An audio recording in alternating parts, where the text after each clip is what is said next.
Joy Guru. Welcome to Purushottam বন্দনা। পরম প্রেমময় শ্রী শ্রী ঠাকুর অনুকূলচন্দ্রের চরণে আমার কোটি কোটি প্রণাম।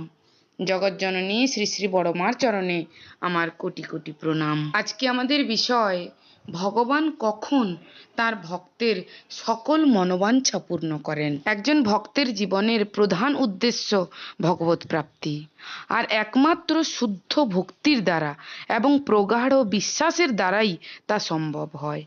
ঠাকুরের প্রতি প্রচুর ভালোবাসা, একানুরক্তি, বিশ্বাস, নির্ভরতা ও আত্মত্যাগ এই সকল একজন ভক্তের লক্ষণ। যেমন দেখুন, ভক্ত প্রহ্লাদের প্রগাঢ় ভক্তি, ভালোবাসা ও বিশ্বাসের দরুন স্তম্ভের ভিতর থেকে নৃসিংহ ভগবান বেরিয়ে এলেন।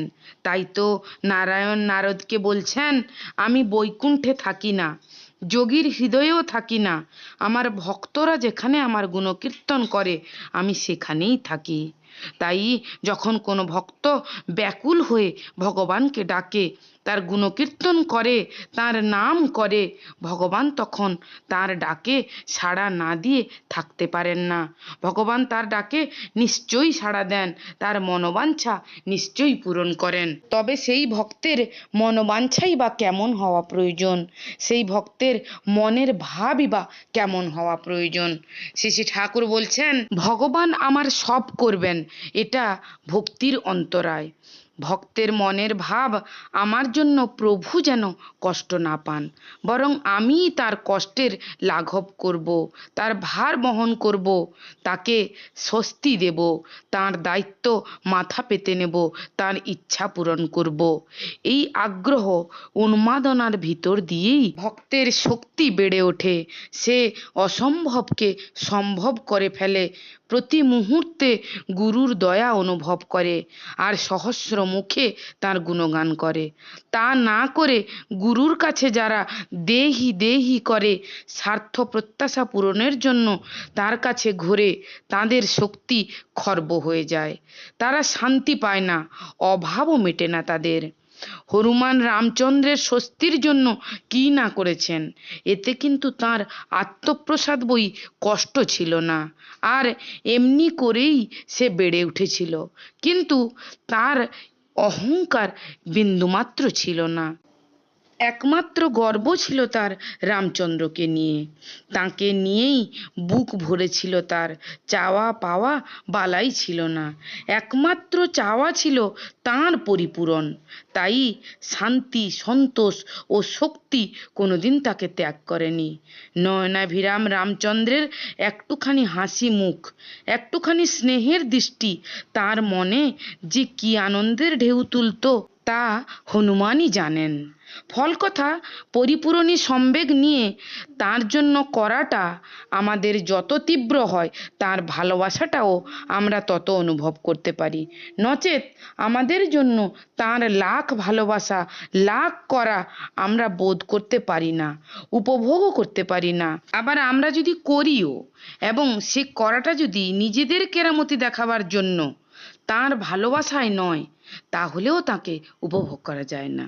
ভক্তের জীবনে ভগবানের জন্য একটা ব্যাকুলতা থাকে, তাকে ব্যাকুল হয়ে ডাকতে হয়, তবে তিনি ভক্তের ডাকে সাড়া দেন। এই ব্যাকুলতা জিনিসটা কি? আলোচনা প্রসঙ্গের প্রথম খণ্ডে শ্রী শ্রী ঠাকুর বলছেন, ব্যাকুলতা হলো সম্বেগ। সত্যিকারের ব্যাকুলতা থাকলে তপস্যা ফুটবেই। করা বাদ দিয়ে শুধু ব্যাকুলতায়, শুধু কান্নায় তাকে পাওয়া যায় না। আবার করার সঙ্গে যদি সম্বেগ বা ব্যাকুলতা না থাকে, তবে নিজেরও মন ভেজে না, অপরেরও মন ভেজানো যায় না, নীরস শুষ্ক হয়ে যায় সব। ব্যাকুলতা মানে সঞ্চারণী শক্তি, তাই বৃহৎ সৃষ্টিকে সম্ভব করে তোলে। বৈধিকরণের মধ্য দিয়েও অনেক সময় ধীরে ধীরে ব্যাকুলতা ফুটে ওঠে। তাই ভক্তের ব্যাকুলতা কেমন হওয়া প্রয়োজন, আলোচনা প্রসঙ্গে দ্বিতীয় খণ্ডে শ্রী শ্রী ঠাকুর বলছেন, ভক্তি কখনো মানুষকে দুর্বল করে না, সে মানুষকে করে তোলে পরাক্রমশালী, উর্জি, অনুরাগ সম্পন্ন।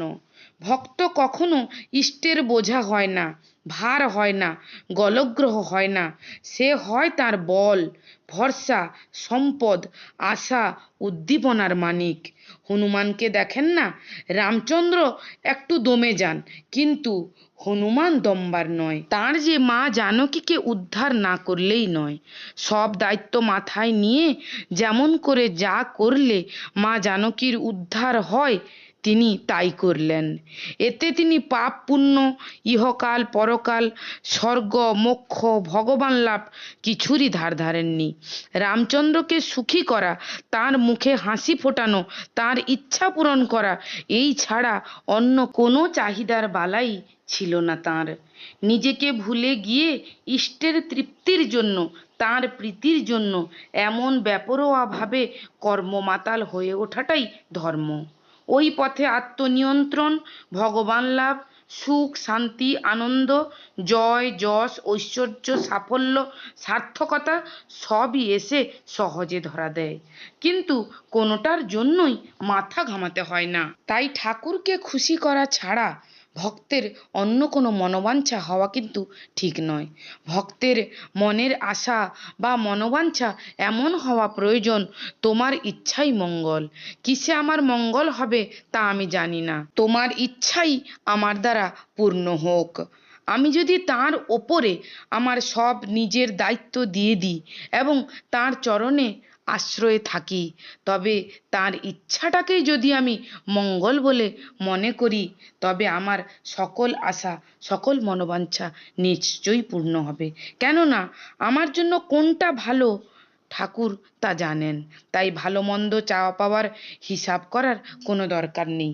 তাই তো ঠাকুর বলছেন, ভাবছো বসে চলবে কিসে, ভাববার তুমি কে? ভাববার যিনি ভাবছেন তিনি, তুমি ভাবো তাঁকে। তাই চলুন আমরা প্রত্যেককে ঠাকুরের দেখানো পথে চলবো, ঠাকুরের কথা মেনে চলবো, প্রতিনিয়ত নাম করব, যজন যাজন ইষ্টভৃতি পরায়ণ হয়ে চলবো। তবে আমাদের নিজেদেরকে নিয়ে আর ভাবার কোনো দরকার পড়বে না। দয়াল ঠাকুরের চরণে আমার কোটি কোটি প্রণাম। জগৎজননী শ্রী শ্রী বড়মার চরণে আমার কোটি কোটি প্রণাম। সকল দাদা ও মায়েদের আমার জয়গুরু। পরম দয়াল আপনাদের প্রত্যেকের মঙ্গল করুন। জয়গুরু। বন্দে পুরুষোত্তমম।